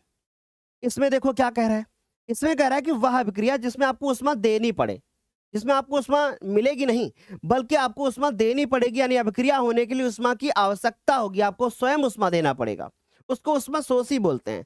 हमारे सर बोलते थे छे पी और छी का तो क्या निकली, है ना? वैसे ऑक्सीकरण, उससे इलेक्ट्रॉन निकलते हैं, ठीक, तो दोनों अभिक्रिया एक ही से याद हो जाती थी हम लोग को। तो इसमें देखो क्या होता है, जैसे अगर हम नाइट्रोजन ले लें और नाइट्रोजन की रिएक्शन अगर हम किससे कराएं, ऑक्सीजन से कराएं, ठीक, तो इससे बनता है नाइट्रस ऑक्साइड। इस अभिक्रिया को होने के लिए मुझे क्या देना पड़ता है, मुझे क्या देना पड़ता है, ऊष्मा देनी पड़ती है। कितनी देनी पड़ती है, 45 किलो कैलोरी। तो अगर ऊष्मा देनी पड़ेगी तो हम उसको माइनस चिन्ह के साथ में लिखेंगे, उसको हम माइनस चिन्ह के साथ में लिखेंगे अगर हमें ऊष्मा देनी पड़ेगी तो। तो सर ये आ गया हमारे पास 45 किलो कैलोरी। ये 45 किलो कैलोरी हमको उष्मा देनी पड़ेगी, यानी सर नाइट्रोजन ऑक्सीजन ये बनता है नाइट्रस ऑक्साइड, और सर उसके बाद हमें 45 किलो कैलोरी उष्मा देनी पड़ती है। क्या मेरे बच्चों को यहां तक समझ में आ गया? क्या यहां तक सारे बच्चों को समझ में आया? अच्छे से क्लियर हो गया? बढ़िया से। चलो अब आगे आ जाओ। अब हमारे पास अगला है, सर आप इस चैप्टर को फिर से क्यों पढ़ा रहे हो? क्योंकि इस चैप्टर को जब मैंने एक बार डिटेल में पूरी सारी चीजें पढ़ाई थी तो अप्रैल में पढ़ाई थी, ठीक है। अप्रैल के बाद मैंने यूट्यूब वाले बच्चों को नहीं पढ़ाया था, एक मतलब पढ़ाया लेकिन वो एक वन शॉर्ट वीडियो दिया, लेकिन हम आराम से जो चीजें हमने नहीं पढ़ाई थी इस वजह से हमने यहाँ पर पढ़ाई, क्योंकि उस समय जब मैं पढ़ा रहा था उसी समय बोर्ड का रिजल्ट आ गया था, तो हम लोग उसमें बिजी हो गए थे, इसलिए मैं अपनी जिम्मेदारी को बहुत अच्छे से समझता हूँ, आप भी समझे। ऑक्सीकरण अभिक्रिया जिसे हम लोग क्या बोलते हैं, जिसे हम लोग अंग्रेजी भाषा में ऑक्सीडेशन रिएक्शन बोलते हैं, वह अभिक्रिया जिसमें किसी परमाणु अणु या आयन से इलेक्ट्रॉन निकलते हैं। जैसे कि एग्जांपल के रूप में हम आपको समझाते हैं, आप बहुत अच्छे से जानते हो, जैसे ये क्या है, सोडियम है ना। अगर सोडियम के बारे में बात करें तो इसके पास कुल 11 इलेक्ट्रॉन होते हैं, और ये अपने एक इलेक्ट्रॉन का क्या करता है, त्याग करता है, और त्याग करके क्या बनाता है, ये बनाता है हमारे पास, त्याग करने के बाद क्या बनाता है, सोडियम आयन। तो यहाँ पे क्या हो रहा होगा, यहाँ पे ऑक्सीकरण हो रहा होगा। समझ में आ रही बात? या जैसे बात करें, सर ये कार्बन है, ये जब ऑक्सीजन से जुड़ता है तो कार्बन जब ऑक्सीजन से जुड़ता है तो क्या बनता है, कार्बन डाइऑक्साइड। यहाँ पे कार्बन ऑक्सीजन से जुड़ गया, ये क्या बन गया, कार्बन डाइऑक्साइड। इसी प्रकार मैग्नीशियम चाहे तो 2 इलेक्ट्रॉन त्याग कर सकता है, ठीक। आ रही मेरी बात समझे? मैग्नीशियम अगर 2 इलेक्ट्रॉन त्याग करेगा तो ऑक्सीकरण होगा। यानी कुल मिलाकर के हमें बस इतनी चीज ध्यान में रखना है कि ऑक्सीकरण का मतलब इलेक्ट्रॉनों का निकलना। अब वो इलेक्ट्रॉन किससे निकल सकते हैं, वो किसी एक परमाणु से निकल सकते हैं, किसी एक अणु से निकल सकते हैं, या किसी एक आयन से निकल सकते हैं, ठीक। और इस अभिक्रिया में क्या होता है, इस अभिक्रिया में ऑक्सीजन का योग होता है, यानी ऑक्सीजन जुड़ता है और हाइड्रोजन अलग होता है। अब इसी का उल्टा है हमारे पास अपचयन अभिक्रिया, अंग्रेजी भाषा में रिडक्शन रिएक्शन। इसके बाद जो मैं पढ़ाऊंगा रेडॉक्स रिएक्शन, वो पक्का पेपर में आती है, ठीक। अब ध्यान से सुनो। अब हमारे पास इसका उदाहरण देखो क्या है, कि वह अभिक्रिया जिसमें कोई परमाणु या कोई भी एक परमाणु अणु या कोई आयन है वो इलेक्ट्रॉन का ग्रहण करता है। जैसे कि एग्जांपल बताते हैं, क्लोरीन के पास कितने इलेक्ट्रॉन होते हैं, 17 इलेक्ट्रॉन होते हैं। सारे बच्चे जानते हो, आपने 6th-7th क्लास में भी पढ़ा है। अब ये एक इलेक्ट्रॉन अगर क्लोरीन को कहीं से मिल जाए तो एक इलेक्ट्रॉन वो ले लेगा, और इलेक्ट्रॉन लेने के बाद वो क्या बनाएगा, वो बनाएगा क्लोरीन आयन, यानी कि क्लोराइड आयन। ये क्या हो गया, यहां पर अपचयन हो रहा होगा। समझ में आ रही बात? यहां पर क्या हो रहा होगा, यहां पर अपचयन हो रहा होगा। या जैसे एक दूसरा रिएक्शन करते हैं, ये क्या है, कॉपर ऑक्साइड है, ठीक। कॉपर ऑक्साइड को अगर हम गर्म करना शुरू कर दें तो इससे कॉपर बन जाता है और ऑक्सीजन गैस अलग हो जाती है। यहां पर हमको क्या देखने को मिल रहा है कि ये जो कॉपर ऑक्साइड है इसने ऑक्सीजन छोड़ दिया, तो यहां पे क्या हो रहा होगा, यहां पर हो रहा होगा अपचयन। सिंपल सी बात है। क्या यहां तक सारे बच्चों को समझ में आ गया? क्या यहां तक सारे बच्चों को क्लियर हो गया? सर आपने अंतिम बैच में इस चैप्टर को पढ़ाया है, बिल्कुल पढ़ाया है, मैं कब कह रहा हूं, 1.5 घंटे में मैंने इस चैप्टर के सारे क्वेश्चन कराए हैं, है ना। और पहली क्लास जब हुई थी ना अंतिम बैच के ऊपर। चलिए अब यहां पर आइए और हमारी कुछ बातों को बहुत अच्छे से समझिएगा, क्योंकि ये हमारे बोर्ड एग्जाम के लिए बहुत ज्यादा क्या है, इंपॉर्टेंट है। पहली बात कि ऑक्सीकरण अभिक्रिया को हम एक दूसरे नाम से भी जानते हैं, जिसको क्या बोला जाता है, उपचयन अभिक्रिया। ये बात आपको ध्यान में रखना है, ठीक। समझ में आ रही बात? अब जो पदार्थ इलेक्ट्रॉन का त्याग करता है उसको हम अपचायक बोलते हैं, और जो पदार्थ इलेक्ट्रॉन का ग्रहण करता है उसको ऑक्सीकारक बोलते हैं। यानी हम अच्छे से इस बात को समझ पा रहे हैं कि इलेक्ट्रॉन का अगर त्याग होगा, ध्यान से सुनिएगा, ये लिख लीजिएगा, इलेक्ट्रॉन का अगर त्याग होगा तो ऐसी अभिक्रिया को हम क्या बोलेंगे, ऑक्सीकरण अभिक्रिया। ध्यान से नोट करिए, उसको बोलेंगे ऑक्सीकरण अभिक्रिया, उसको बोलेंगे ऑक्सीकरण अभिक्रिया, या इसका दूसरा नाम उपचयन अभिक्रिया। अब यहीं से बोर्ड के एग्जाम में एक सवाल बनता है हर साल, या फिर इसको बोलते हैं उपचयन अभिक्रिया, ठीक। और इलेक्ट्रॉन का त्याग करने वाला, जो इलेक्ट्रॉन का त्याग करेगा, यानी त्याग करने वाला, जो इलेक्ट्रॉन का त्याग करेगा उसको बोलते हैं हम लोग अपचायक पदार्थ, ऑक्सीडाइजिंग एजेंट, रिड्यूसिंग एजेंट, अपचायक पदार्थ। समझ में आ रही बात? तो ये दो बातें आपको दिमाग में रखनी है, यहीं से आपके बोर्ड के एग्जाम में एक सवाल बनेगा, यहीं से बोर्ड एग्जाम में सवाल बनेगा। ठीक, चलो ये बात क्लियर। अब दूसरी चीज सुनो, जो इलेक्ट्रॉन का अगर कहीं भी ग्रहण हो रहा होगा, अगर कहीं भी इलेक्ट्रॉन का ग्रहण हो रहा होगा तो हम इसको बोलेंगे अपचयन अभिक्रिया। क्या बोलेंगे? तो हम इसको बोलेंगे अपचयन अभिक्रिया। समझ गए? और इलेक्ट्रॉन का ग्रहण करने वाला, जो इलेक्ट्रॉन का ग्रहण करेगा, जो इलेक्ट्रॉन का ग्रहण करेगा यानी ग्रहण करने वाला, वो क्या कहलाएगा? उसको कहेंगे ऑक्सीकारक पदार्थ। उसको क्या बोलेंगे? ऑक्सीकारक पदार्थ। क्लियर हो गई ये बातें? मुझे तो नहीं लगता है कि हमारे किसी बच्चे को यहां तक कोई समस्या होगी। ये कुछ बातें जो हमने लिखी हैं, यहीं से हमारे बच्चे के पेपर में सवाल बनेंगे। ठीक, अच्छा, अब जैसे मान लीजिए कोई बच्चा है जिसको अभी ये चीजें ना समझ में आई हो, तो जरा ध्यान से देखो, यहाँ पे जो एक कार्बन है क्या कर रहा है? ये इलेक्ट्रॉन का त्याग करके तभी तो ऑक्सीजन के साथ जुड़ रहा है। इसका मतलब ये इलेक्ट्रॉन का त्याग करके इसके साथ जुड़ रहा होगा ना। तो सर ये इलेक्ट्रॉन का त्याग कर रहा है, इसका मतलब ये कौन है? ये है अपचायक पदार्थ। ये कौन है? ये अपचायक पदार्थ है। ठीक, ये ऑक्सीकारक नहीं है। इसने क्या किया है? इसने इलेक्ट्रॉन का त्याग किया है। देखो, इसने इलेक्ट्रॉन का त्याग किया है, तभी ऑक्सीकरण अभिक्रिया हो रही है। ठीक, तो सर इलेक्ट्रॉन का त्याग किया होगा तभी तो ऑक्सीजन के साथ जुड़ा होगा। ठीक, कोई चीज किसी के साथ जुड़ेगी तो त्याग करके जुड़ेगी, और अगर अलग होगा तो इलेक्ट्रॉन का ग्रहण होगा। जैसे कॉपर ऑक्सीजन से अलग हो रहा होगा, कॉपर ऑक्साइड से अलग हो रहा होगा, तो इसका मतलब कॉपर कहीं ना कहीं से इलेक्ट्रॉन ग्रहण कर रहा होगा, क्योंकि त्याग करके जुड़ा होगा। अब जुड़ा होगा तो उसके बाद फिर इलेक्ट्रॉन ग्रहण करके फिर अलग हो जाएगा। यानी ये जो आपको पदार्थ दिख रहा है, ये कैसा पदार्थ है? ये ऑक्सीकारक पदार्थ है। ये ऑक्सीकारक पदार्थ होगा। तो इन छोटी छोटी चीजों से ही आप लोगों को नंबर मिलते हैं। यहीं पे सबसे बड़ी गलतियां होती हैं, यहीं पे सबसे ज्यादा नंबर कटने के चांस होते हैं। क्या यहां तक सारे बच्चों को समझ में आ गया है? सर क्या अपचायक पदार्थ को हम उपचायक पदार्थ भी कह सकते हैं? नहीं कह सकते। क्या यहां तक सारे बच्चों को क्लियर? Very good. जैसे मैं बोलूं कि किसका इस अभिक्रिया में किसका उपचयन हो रहा हो, यानी किसका ऑक्सीकरण हो रहा हो, तो गुरुदेव कार्बन। किसका अपचयन हो रहा हो, इसका। कौन उपचयित हो रहा है? ये। कौन अपचयित हो रहा है? ये। तो ये छोटी छोटी बातें हैं जो कि आपको बोर्ड के पेपर में देखने को मिलेंगी। अब आते हैं हम लोग एक ऐसी अभिक्रिया की तरफ जिसका नाम क्या है? जिसका नाम है रेडॉक्स अभिक्रिया। अंग्रेजी भाषा में जिसको कहते हैं रेडॉक्स रिएक्शन। बस 10 मिनट का चैप्टर और है, इसके बाद खत्म हो जाएगा। ठीक, तो अब हमारे पास क्या है? रेडॉक्स अभिक्रिया। ध्यान से सुनिएगा। सर रेडॉक्स अभिक्रिया क्या होती है?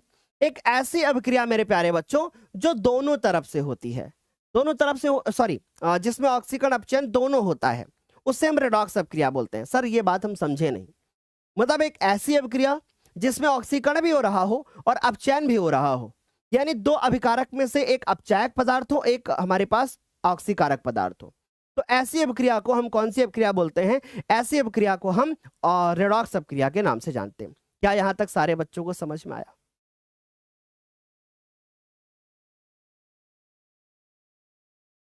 चलिए, तो अब जरा गौर से देखिएगा। इसका एक उदाहरण लिखता हूं और उसको ध्यान से समझना। एक उदाहरण लिख करके समझाता हूं। जैसे मेरे पास एक कोई भी पदार्थ है, जैसे मैंने माना कि हमारे पास जिंक है, और उसके बाद ये क्या है? ये CuSO4 है, यानी कि कॉपर सल्फेट है। ठीक, और ये दोनों आपस में रिएक्शन करके आते हैं, और रिएक्शन करने के बाद जिंक जो होता है वो सल्फेट के साथ चला जाता है और कॉपर को अलग कर देता है। ठीक, यह अभिक्रिया हमने विस्थापन में पढ़ रखी है। अब आप गौर से देखोगे तो आपको एक चीज पता चलेगी कि जिंक से क्या बन रहा है? जिंक सल्फेट बन रहा है। ठीक, समझना। तो अभी यहां पर जिंक जो है, ध्यान से सुनिएगा, यहां पर जो जिंक है उसके ऊपर 0 क्या है? मतलब इसने इलेक्ट्रॉन का त्याग वगैरह नहीं किया है। कैसे पता सर आपको? क्योंकि किसी के साथ जुड़ा नहीं ना, ये अकेला है, अब ये तत्व के रूप में है।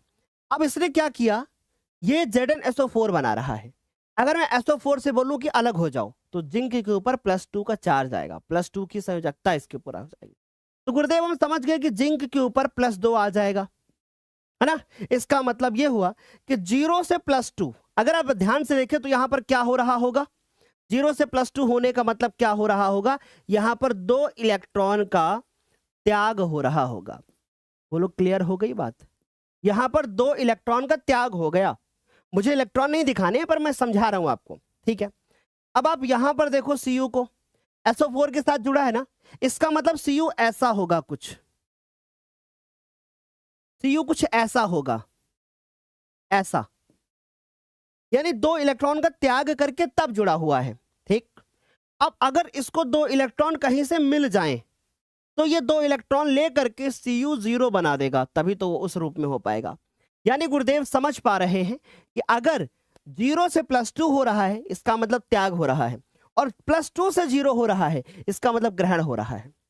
अगर बोर्ड के एग्जाम में ऐसे रिएक्शन लिख करके आ गई, तो बेटा नोट करके रख लो, आप नहीं कर पाओगे यदि आप ज्ञानोदय के छात्र नहीं हो तो, क्योंकि कोई भी, किसी भी टीचर ने आपको ऐसे नहीं बताया होगा, और ये NCERT में लिखा हुआ है।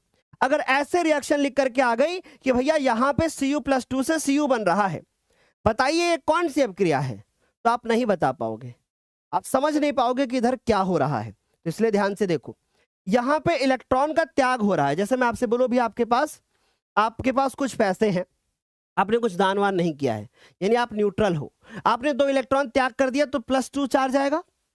और यहां देखो +2, यानी पहले से इसने जो है त्याग कर रखा था, है ना, पहले से त्याग कर रखा था, अब वापस से न्यूट्रल हो गया, यानी इसकी जेब भर गई, 0 आ गया वापस।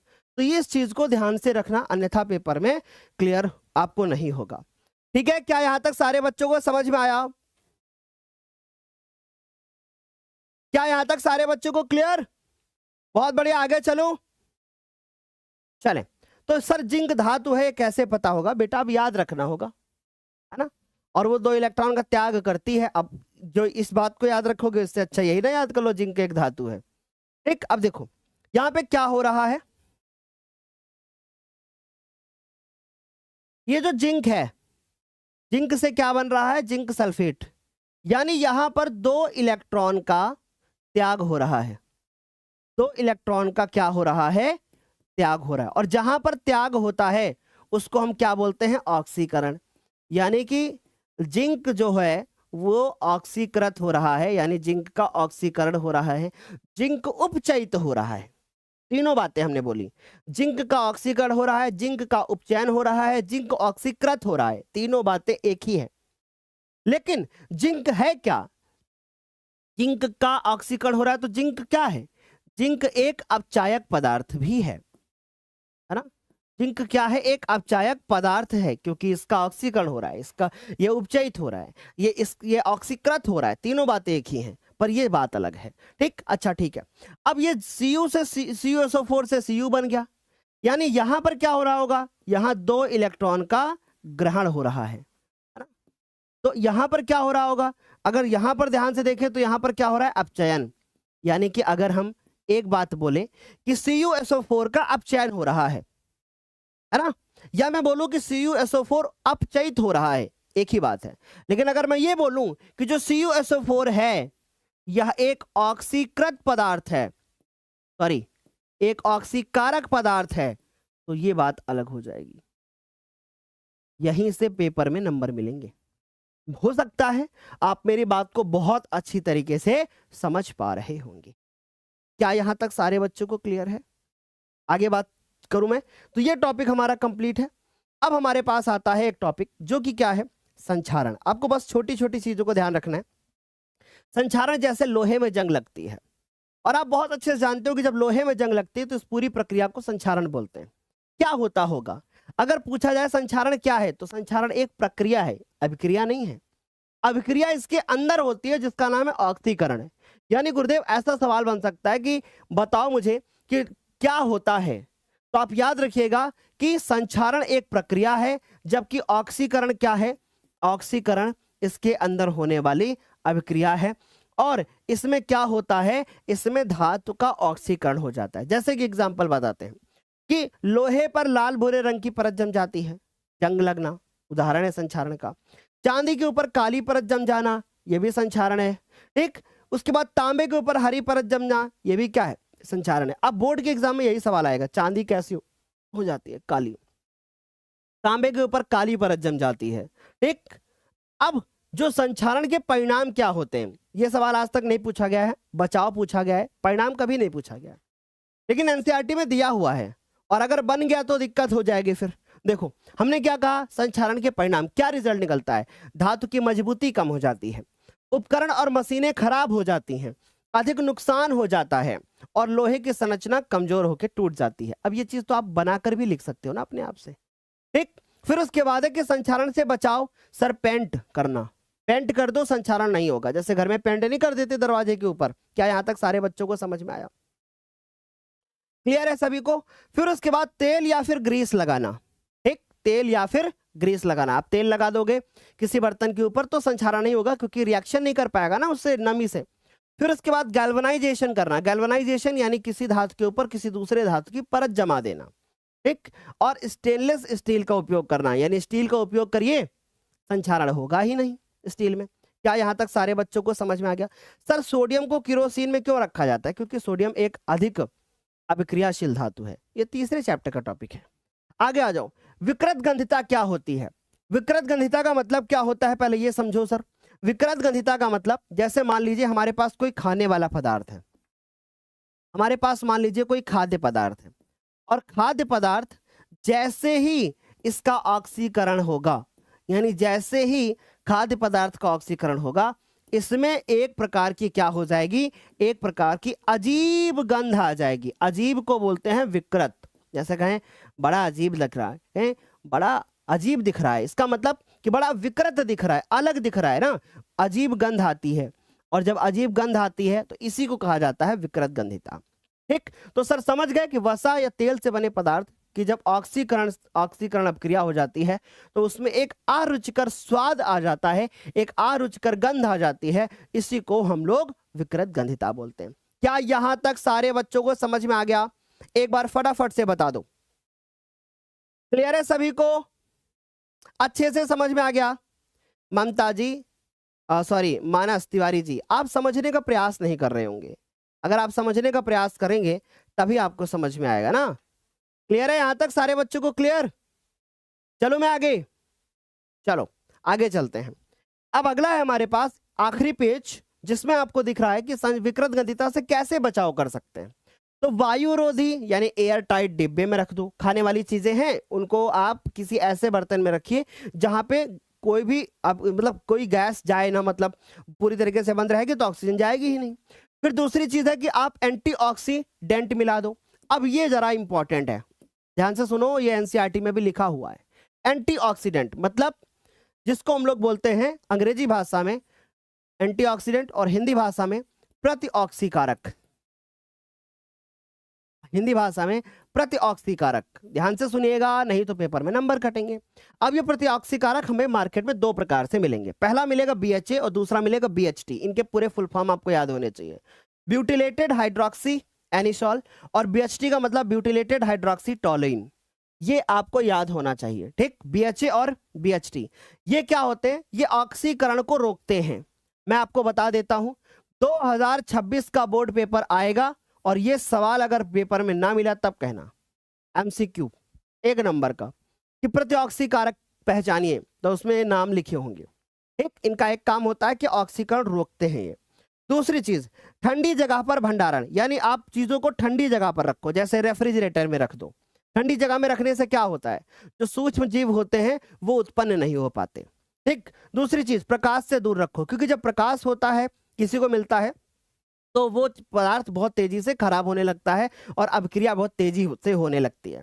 क्या यहां तक सारे बच्चों को समझ में आया? सर मैं आपसे अप्रैल से पढ़ रहा हूं, है ना, शक्ति बैच से पढ़ रहा हूं, यूट्यूब पर भी पढ़ रहा हूं, साइंस का पेपर देखता हूं तो मुझे कठिन सा लगता है, बहुत डर लगता है, याद भी नहीं हो रहा है। बेटा आप पढ़ तो रहे हो, आप घबराओ मत। और अगर आप घबरा रहे हो तो ये निशानी है कि आप पढ़ रहे हो। जिस बच्चे के अंदर घबराहट नहीं होगी वो बच्चा फिर या तो पढ़ नहीं रहा है ढंग से, और या तो उसको कोई टेंशन है ही नहीं। अगर आपके अंदर घबराहट है, आपके अंदर ऐसा आपको फील हो रहा है कि भाई मैं घबरा रहा हूँ, मुझे डर लग रहा है, तो ये एक निशानी है कि आप एक अच्छे स्टूडेंट हो और पढ़ाई कर रहे हो। जैसे मैं बोलूँ कि मुझे किसी चीज़ को लेकर के डर लग रहा है, तो अगर आपको किसी चीज़ को लेकर के डर लग रहा है, ये शायद सब लोग इसके अपोजिट बोलते हैं और मैं अपोजिट बोलता हूँ, क्योंकि आपको पता है मेरी बातें टेढ़ी होती हैं। अगर आपको डर लग रहा है तो मेरा ऐसा मानना है कि आप सही रास्ते पे चल रहे हो। पता है क्यों? अगर किसी चीज़ से आप डर रहे हो तो जाहिर सी बात है कि आप फ्यूचर के बारे में सोच रहे हो, और जब जब आपके अंदर किसी चीज़ को लेकर के डर ही नहीं है तो इसका मतलब आप अपने फ्यूचर के बारे में सोच ही नहीं रहे हो। मैंने एक चीज़ अक्सर यूपी वाले बच्चों के मुंह से सुनी है, और अभी कुछ टाइम पहले मैं एक जगह पे ऐसे गया हुआ था, तो वहाँ पे बच्चे आपस में बातें कर रहे थे। अरे बोर्ड एग्जाम, अरे इस बार ठोक के रख देंगे, कोई दिक्कत नहीं है, पेपर आने देख, अरे पेपर एकदम हलवा लगता है, देखा था, आया था मॉडल पेपर, बड़ा आसान था। कहीं ना कहीं उनके अंदर वो ओवर कॉन्फिडेंस है। अगर आपको लग रहा है कि भाई पेपर आया है, वो पेपर थोड़ा सा कठिन है, और आप उसके ऊपर काम करो, तो आप एक अच्छे छात्र हो, क्योंकि आप अपने फ्यूचर को लेकर के क्या हो, सजग हो। आपको पता चल रहा है कि ये चीज हमारे लिए क्या है, जरूरी है, और हम इससे थोड़ा बहुत डर रहे हैं। और अगर डर रहे होते हैं ना, तो एक बात हमेशा याद रखना कि आप सही रास्ते पे चल रहे हो, ऐसा मेरा मानना है। अगर मुझे भी कभी किसी चीज को लेकर के डर लगता है तो मैं ऐसा मानता हूं कि हाँ, मैं बिल्कुल सही रास्ते पे चल रहा हूं, मुझे अच्छे से सारी चीजें क्लियर हैं।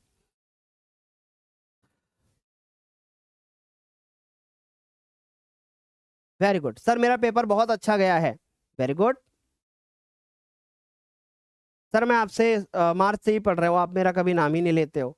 ले लिया भाई शिवम। चलो, ओके, सो फिर हम लोग आज के लिए इतना ही रखते हैं, मिलते हैं अगली क्लास में, तब तक के लिए फिर bye bye, take care, thank you so much. Comment करना मत भूलिएगा आज की क्लास कैसी लगी है, और आप लोग मुझे बताइएगा क्या सुबह क्लास करना सही है, क्योंकि मुझे ऐसा लगता है कि सुबह बच्चे रहते नहीं हैं, सुबह बच्चे स्कूल जाते हैं। एक कमेंट करके जरूर बताना कि क्या सुबह क्लास करनी चाहिए, क्योंकि आपकी कमेंट पे ही हम डिसीजन लेंगे अब। Okay, so bye, take care, thank you so much.